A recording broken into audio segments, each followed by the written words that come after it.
Abby went to school, she was in reception, absolutely fine. She fell at lunchtime and she cut her knee. The lunchtime organiser told her to go and get a wet paper towel, just wipe your knee. She carried on the school day, fine. Yeah, she come home from school, ate her tea, all fine. Went to bed that night and she woke up 9 p.m. very, very poorly. She had a temperature was 43 degrees. We gave her some Calpol and then she was unresponsive then for 3 days in North Manchester General. That's how it all started. And tell me a bit about the journey you've been on since then. A very long one. I mean, in them 3 months, 4 months that Abby spent in North Manchester General, trying to find what was wrong with Abby. She had various reactions to the medication and antibiotics that she was given. And they were running out of options and running out of ideas for Abby because she kept having reactions to all the medication. So it was a long battle trying to cure the infection that she had.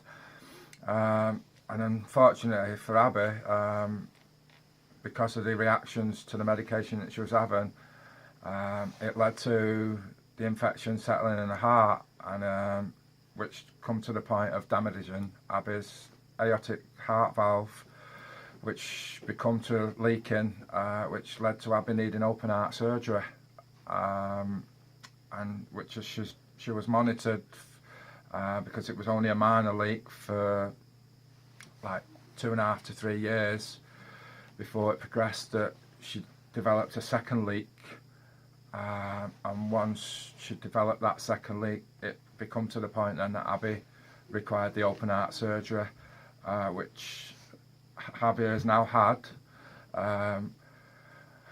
As it has been successful, and Abby is now on the road to recovery.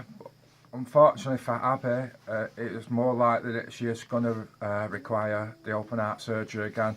Hopefully it's going to be as very later on in Abby's life that she requires it again. But yeah, Abby will require the open heart surgery again. It's unbelievable to hear those words, isn't it, when you think cutting the playground to open heart surgery. I mean, how do you comprehend that? We don't. You know, we're probably like everybody else. You just wouldn't think something like that could come from something so simple. You know, just an antiseptic wipe, a plaster.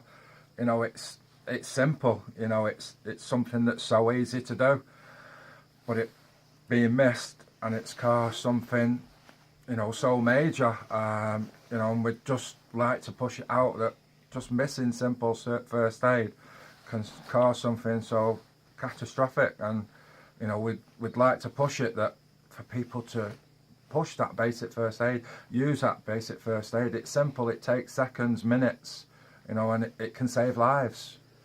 That's the thing, it is the awareness now, isn't it? That's what you want to do, use Abby's story to spread that message and make everybody aware. Yeah, I mean, you know, as parents, I mean, you know, you wouldn't want to see any children, let alone your own, go through what Abby's going through. I mean, I suppose it might not necessarily just be children lives that you could be saving. You know, I suppose anybody, you know, could get an infection, and anybody could end up in the position that Abby's in. So I mean, it's not necessarily just pushing it for basic first aid to be used on children. Just everybody use basic first aid. At the end of the day, you know, it could save a life. Just that simple first aid of, you know, antiseptic wipes, plasters. It's so easy, so simple.